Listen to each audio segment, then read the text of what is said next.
apology comes from that book, Plato's Apology, or Apologia in Greek, and it means an elaborate defense of position or yourself. So like today we say apology, it means saying you're sorry. So it does, but it also has a connotation of explanation. So like if you think of being married, you apologize to your wife, you usually have to have some kind of explanation in there too. Why did you do that? Well, this is not to excuse myself, but that's why I did.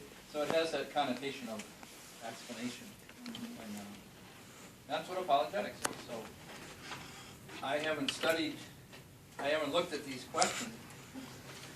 The idea is to just answer without preparation. Of course, I've done this over 30 years, but when you guys are asked questions by your friends, you won't be prepared. You'll just have to have an answer, whatever you can come up with. You can always say, like I might say tonight, I don't know the answer to that. You don't have to always have the answer. No one can do that. You know, I can't know all the particulars that I have in my books. They're not stored in my head. But the good news is today you have all these resources that you can look up things. If someone asks you, why these Catholics believe in tradition, why don't you go by the Bible alone and believe in this thing called tradition? And they're asking you to explain that. You may not have that at your fingertips in your head. You can look up stuff. You have the internet now. You got my site alone has 2,300 papers in it.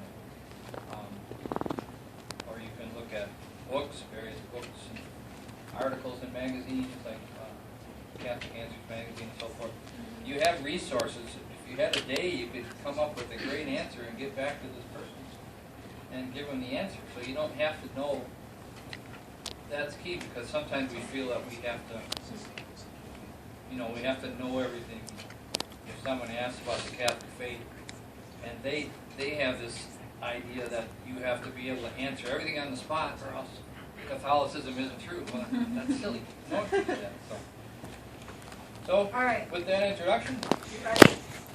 All right. Now, your son tells me you have a 60-second apologist book, right? One minute apologist? Right. Okay, so we'll say, if you can, 60 seconds or less to answer questions. Questions here. We've got 30 questions, so some of these will be faster, I think. Oh, okay. I see what you're saying. And some of them kind of go together. All right, so we're going to start with an easy one.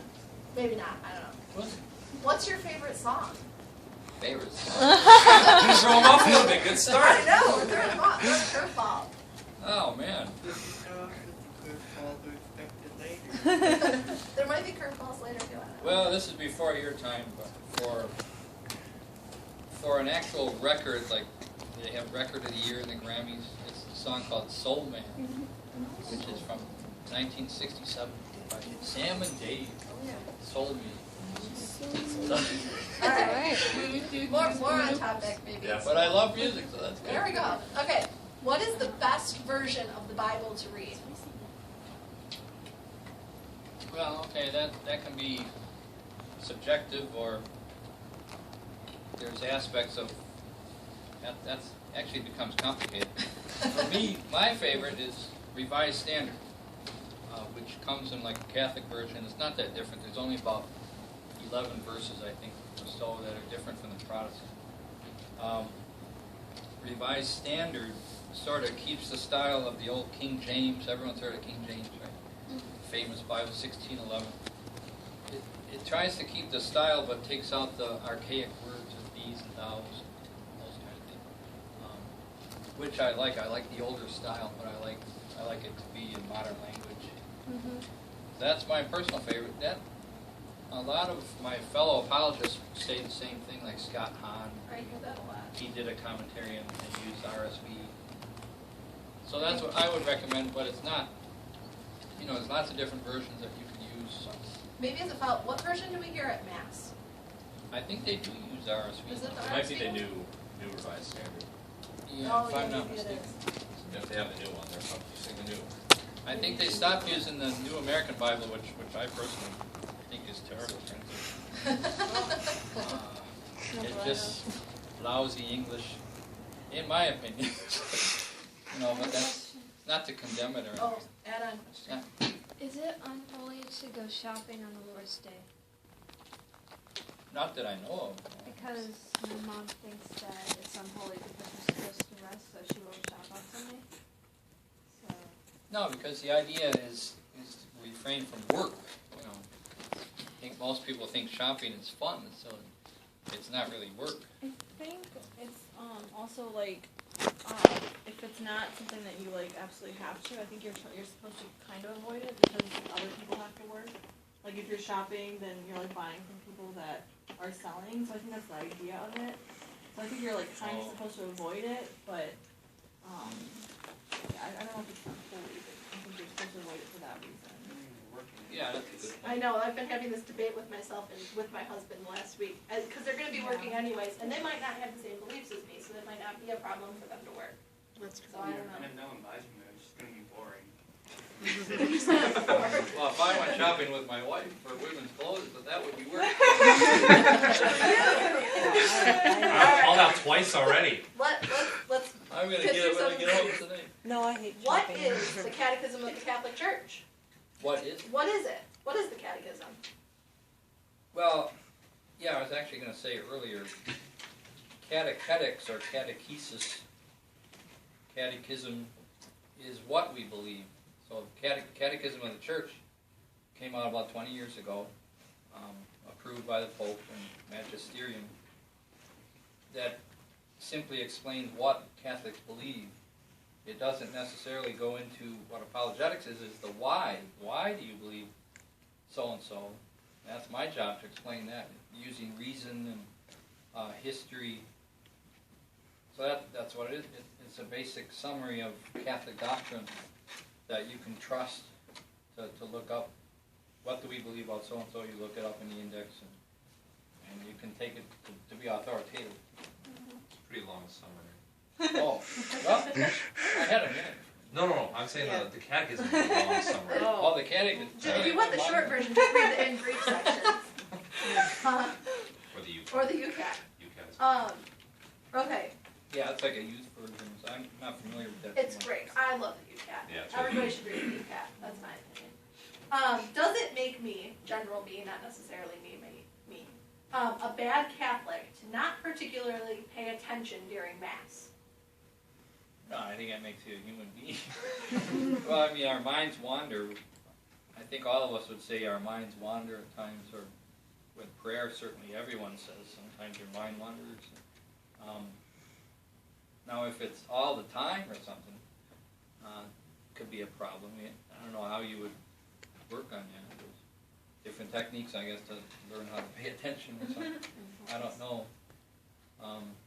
So it's kind of like borderline. Well, it's not a good thing, but it's not a sin unless you really give into it and deliberately think of something else and ignore what's going on. But don't beat yourself up. I mean, if your mind wanders a little bit or something. You're distracted by your small children or something. Yeah, well, that would be a major one there. Okay, I like this one. If you only had one statement to make to try and convert an atheist to Catholicism, what would you say? Whoa. Wow. That's a great one. That must have come from Michael. Hey, told you I gave you an easy one. Yeah. One statement. I like that. One thing to say. Well, I would probably say, if I had one statement to tell them, there's no hope or meaning to the world if there's no God. If you want to be an atheist, you can. That's getting to be a long sentence. That's a statement. That's a statement. What I just said. Yeah, the Yeah. world is meaningless and hopeless. That if you're an atheist and you're consistent, it's almost like you should kill yourself because there's really no meaning in life, no morality. That's basically. And then I would make a whole argument Right, yeah, you can go drawn past from that. I What I like call that. the problem of, they have the problem of evil, I call it the problem of good. Yeah. How can you have good if there's no God, if there's no framework that gives us objective truth and morality? Mm-hmm. So that would be the argument. That would be the starting point of this. That would go from it. I like that. Let's do, since we were. That's a did good you just question. mention- Who asked that? You don't have to answer if you ask that question. If you want to say you asked the question. That was a good one. That was a good one. Anyone want to own up to it, or are you going to stay anonymous? I'm fine with anonymity. Somebody anonymity. Bananas, I don't know. Yeah. Okay, speaking of the problem of evil, we'll do these two, they're kind of connected. So the one is, why would God let evil exist in the world? And then I think this is connected a little bit. Why did God put the tree in the garden if Adam and Eve were not supposed to eat from it?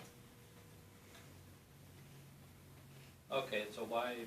Well, one at a time. Okay, maybe do the tree first. Why did God put the tree in the garden if Adam and Eve were not supposed to eat from it?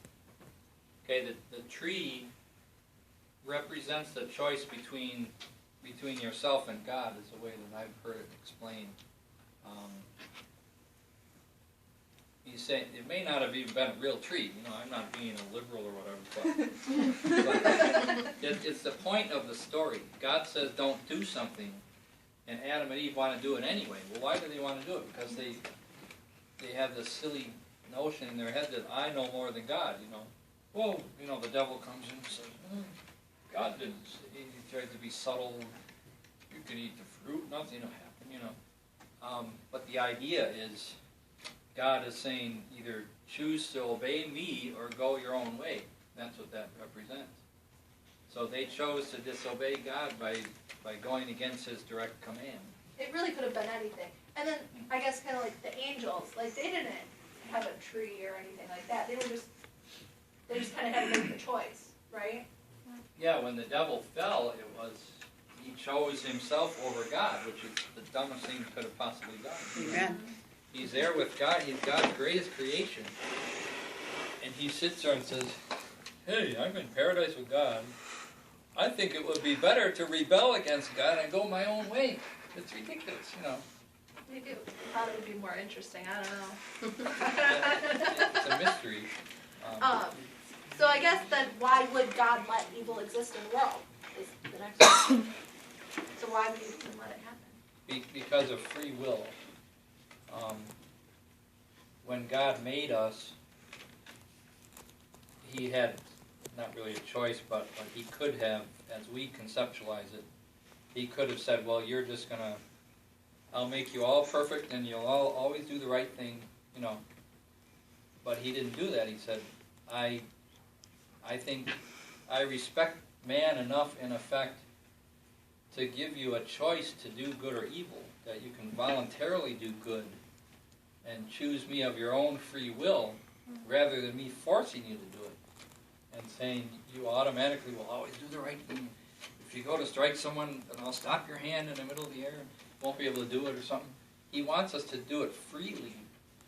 Therefore, as soon as you allow that free choice, you always have evil, because some people will choose the wrong thing. So, and then people want to blame God for that. We were talking about that today, going to church, right? This morning. This is more than a minute, but this is very important. So, the problem of evil is a major question. So people say, "Oh, why did God allowed like the Nazi Holocaust?" You're all familiar with that, right? World War II, 6 million Jews were killed. And I always say, okay, well, how is it that you're blaming God for what we did to each other? We chose to let that happen, and people did those evil acts. Then I always say, if you know the history of what happened, there was a guy named Winston Churchill in the 1930s who warned against this whole thing. He said the Germans are building up their military. If we don't do something about it, it's going to be bad news. We're going to have war, we're going to have killing. And no one listened to him. So I kind of picture God saying, yeah, you want to blame me?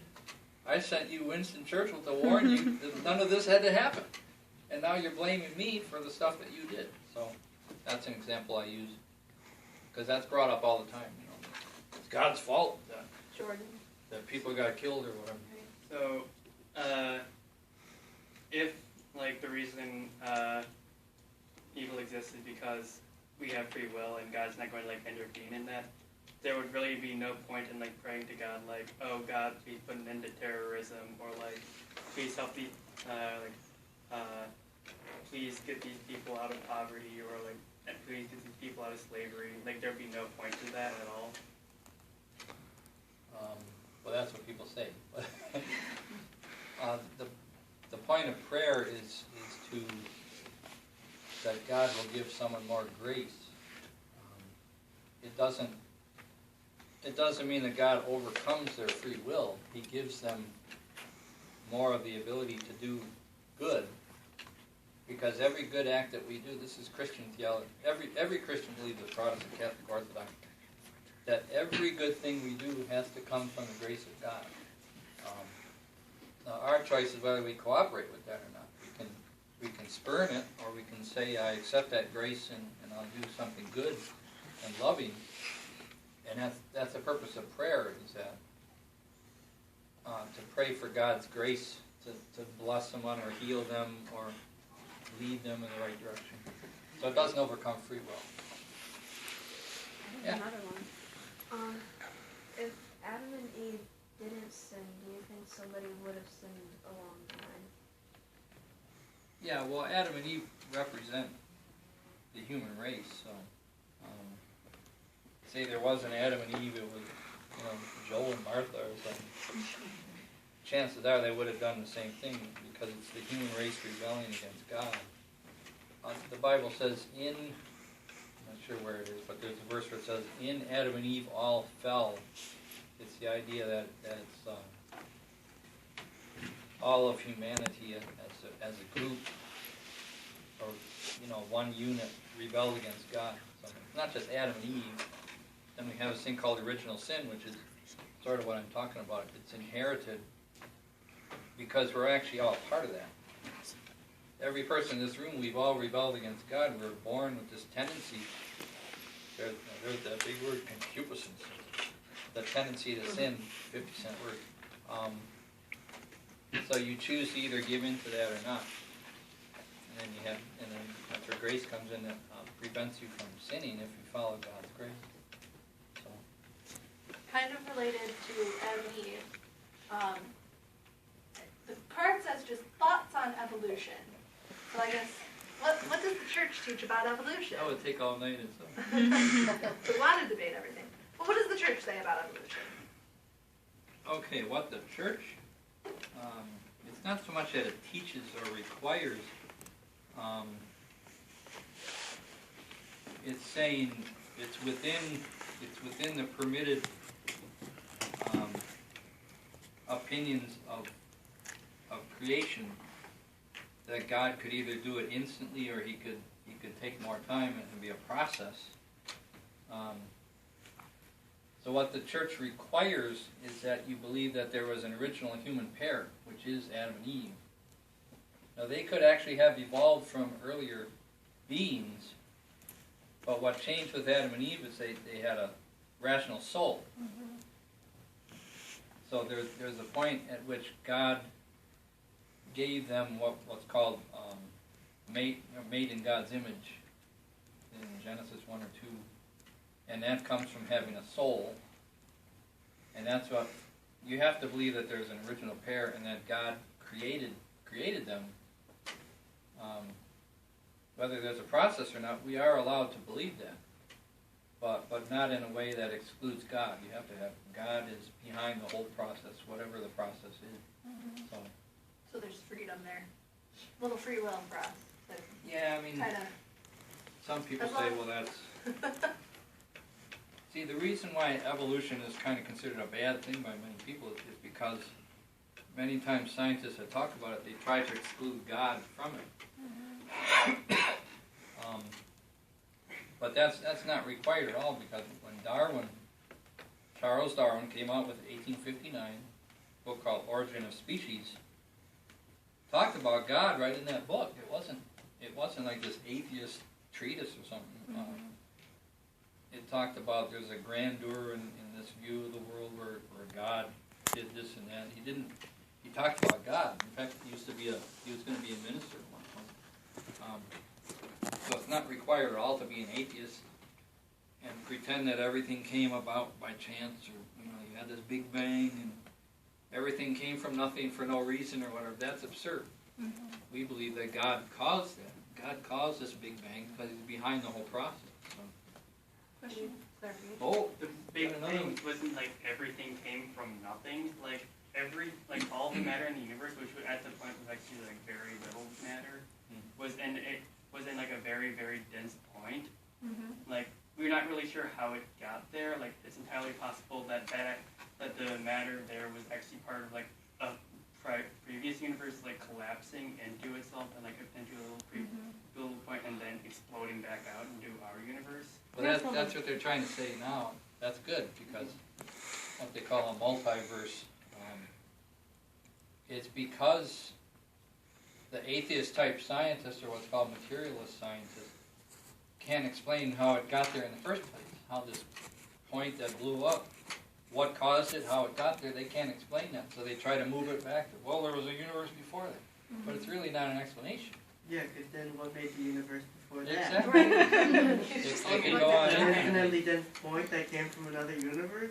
Well, Yeah. what made that universe? Well, I Exactly. mean, So it's sort of a cop-out. They don't know how it got there. The Christian believes in faith, from revelation and faith, that God is behind it. But don't believe any scientist who claims that he can explain that whole thing, because they can't. They can It's not only like- speculate. We speculate, but we speculate in faith based on revelation, which is a whole other argument. I mean, it's not like okay. Science would be pointless if we already knew everything. Like, Yeah. science serves the purpose of figuring things out, like why it happened, when it happened, how it happened, stuff like that. Like, Science is great. A lot of famous scientists Yeah. were priests and Catholics and stuff too. Yeah. Yeah. I have a whole book about that. Yeah. like for instance, Isaac Newton, like believed Right. that God created everything and then just kind of left us alone, basically. That was Like that was yeah. his belief. Yeah.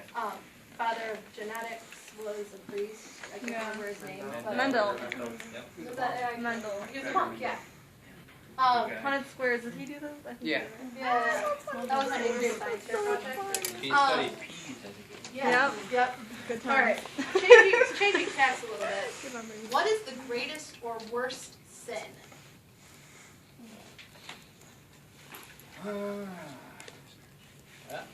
know if that's apologetics, but I think pride is considered, I believe, the worst sin. I think it's the root of every sin. Or despair. you know? Huh? It's like the root of every sin, pride. Yeah, I mean, that's what comes to mind. That's more of It's in the Bible. Yeah, Find it. Nope. We're Mike has discussing the over here. answer. We know the answer. We think we know the answer. Rebellion against God. Well, Blasphemy against Blasphemy the against Holy Holy Spirit. Spirit. Yeah, you're But right. wouldn't it be which murder? is sort of like calling evil good. Yeah, saying it's that gonna back to if you call good evil and evil good, then that's Well, I think the point spurring kind God. of is that mortal sin is bad. Mortal sin is just Yeah. generally Yeah. bad across It doesn't have to be the worst. It's I think it's like, It's just I don't know, I always look at it as like, Unbelief. not, One worse sin. I think the worst sin would be not accepting forgiveness. You know, and that's like the root of that is pride, you know, like thinking that your sin is so bad that the blood of Christ can't. It's just And different. really You know, blasphemy cleanse you of against the Holy it. Spirit, the root would probably be pride too. Yeah, so I think pride is like Alright, the worst. you're the one that's It's the root of We it. basically arrived at it. Yeah. No. Okay. Very Let's do.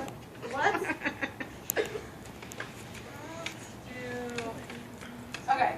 Would you say that there is any one true religion, or does God just present Himself in different ways to different people? Good question.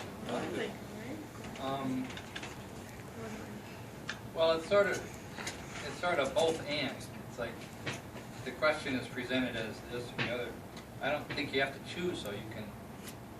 What Catholics say is that we believe we have a fullness of truth. But we also say at the same time, other religions have many truths within them. You know, certainly our Protestant brethren believe probably a good 75-80% of what we believe. There's a lot of truth there. There's some error mixed in. Islam, that's people are criticizing that today because of terrorism, but they have a lot of truth too. They believe there's one God. They're monotheistic. I mean, one God. They have a moral code. It's not always followed, but Christians don't always follow ours either. So, so different religions, pretty much all of them have some amount of truth in them. And I would say they're more good than bad. You have some bad stuff, but you have truth too. So the Catholic Church teaches us that truth is truth wherever it's found. So that's basically the answer to that. Is that less than a minute? That's right around there. Yeah, Oh, yeah. the first one under minute. I should look at that clock. I know. Yeah. It's not even working. The second hand's not working. The whole thing okay. doesn't work. No, it is. It's moving. ours. It is Is moving. it moving? I don't know. I don't know. Okay. That would have been a great If- spot for just the clock's moving so slow. This talk kind of joke. If the church believes that the bread is changed into Jesus' body, why do they have different textures and tastes in different churches? I've always wondered that. Really? I have. Yeah. So I guess why did it? If it's Jesus' body, why does it taste differently? We were talking about this earlier too. Was it? That was me and you, Dad. Yeah, okay, you. Okay, what it tastes like is a separate question from what it is. That's what's called the substance and what's called accidents, which doesn't mean what the usual meaning, but it means the outward characteristics of the bread, what was bread and wine. Wait, hold on. Wait a minute. So it may taste a certain way. You may have different bread. Sometimes what was bread seems to be a little stale. I sort of had that today. I was like, oh, this one is different. But that's a separate issue because that's the outward characteristics or the accidents. But we believe in faith that the substance has changed. So whatever it tastes like is secondary to that the substance has changed. Transubstantiation means literally change of substance. It changed from bread and wine to body and blood. So, if you can, like a priest can turn the bread into the body of Christ, like could he turn something else into it, like an apple instead of bread, or does it have to be bread? Yeah, it has to be. I think there's different rubrics, or it has to be unleavened bread or of a certain type. Unleavened, made from wheat. Yeah. Yeah. Some But other churches have other leavened churches, bread. well, the Orthodox do, Yeah. don't they? Yeah. Yeah, I think so. Yeah. But they have regulations too. It can't just be anything. It can't be an Oreo cookie or something.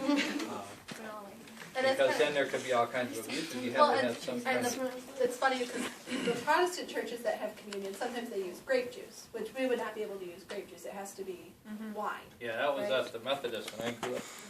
I used to love that grape. Okay. But even they changed. I think they used to use wine and it changed. That's because of temperance movement. Little trivia fact: temperance movement in the 19th century was against alcohol, drinking, and so a lot of the Protestant churches started using grape juice instead of wine. Because of that, it was like a social pressure. Right. But that's not biblical. The Bible talks about wine, bread and wine. There's no way out of it. Follow up, Jordan, or were you going to ask something different? Are you 100% certain that we can't use Oreo cookies? That's 100%. Dang. It was worth a shot, Jordan. Kind of related to this because there are miracles that happen with the Eucharist turning into actual flesh or blood. But the question is, why don't miracles happen as much as they used to? How would you answer that? Well, I mean, how would you prove that, though?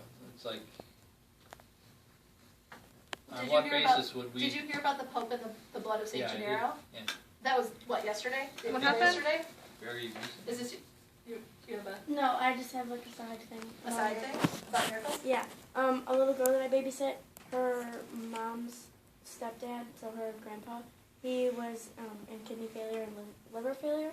And so, like, he's been in hospice, and, like, her mom, like, even bought, like, a dress for the funeral and stuff like that.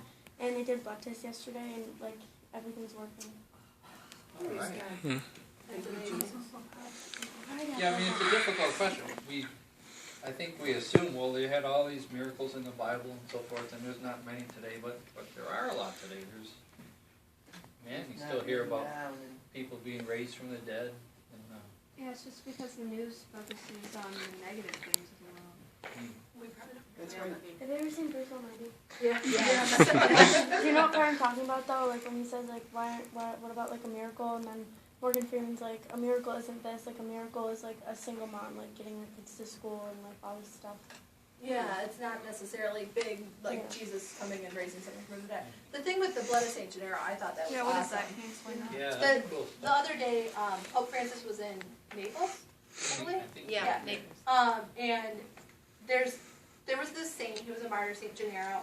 He's like the patron saint of Naples, and they have a vial of his blood. That was a common thing to collect the blood from the martyrs.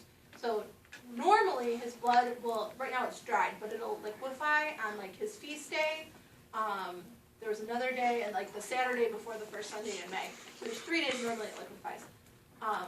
When Pope Pius IX visited Naples, the blood liquefied in his presence. That's the last time it liquefied in the presence of a pope. Oh, really? Yeah, it's I so didn't cool. see that part. I'm getting chills. So Pope Pius IX, for those who don't know, he convened the First Vatican Council, which was the council that talked about infallibility, the Immaculate Conception, a lot of really important things. 1870s, so Right.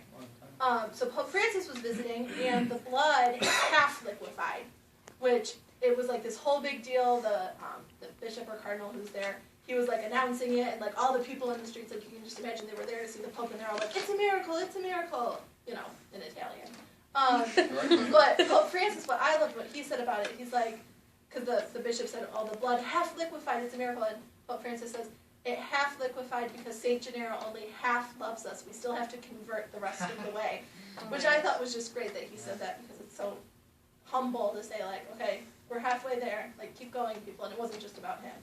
But whether there's But it's a less- miracle, like, and Yes. it happened 2 days ago or yesterday or something like that. What we can say is if there's less, excuse me, less miracles today, it's because we have less faith. You know, Yeah, less charity. there is in the Bible it talks about he couldn't perform many miracles there because the people didn't have enough faith. You know, so there's that factor. The more secular we become and believe less, then there will be less miracles because they come from prayer a lot of times. You pray for a miracle. But every Mass is a miracle too, so it just depends what you're talking about. Supernatural event, something beyond the natural. Every time the consecration of the host is miraculous, so that happens every Mass. Okay. Considering Christianity is currently the most popular faith in the world, I don't think the whole, like, there's less miracles because there's less Christians or because they like don't practice as much isn't really true. Considering I'm pretty sure since there's more people now than there was before, and Christianity is still as popular as ever. Maybe even more so. I don't think that's probably not the cause of. No, I mean we could still be lousy Christians. Yeah, I don't know if it's as much about the number of people, but the amount of faith. So there can be a smaller amount of Christians, but their faith's You know the stronger. movie Like the Elf? early church. Exactly. You know the movie Elf, how they have a little dial of belief in Santa Claus? It doesn't matter how many people believe in Santa Claus to determine the level of faith necessarily.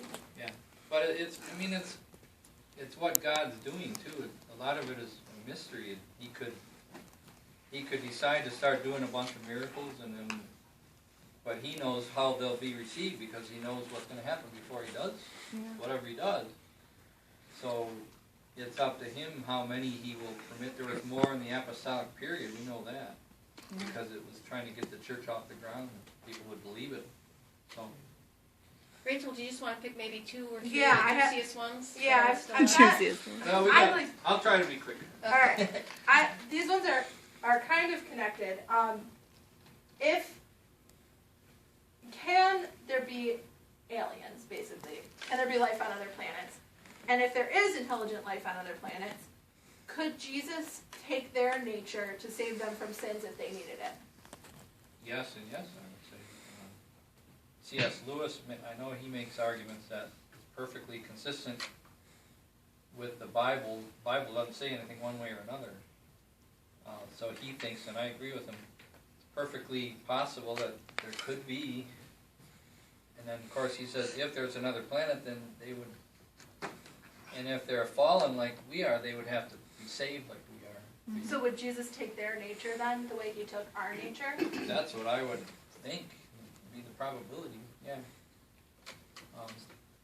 What was the second question?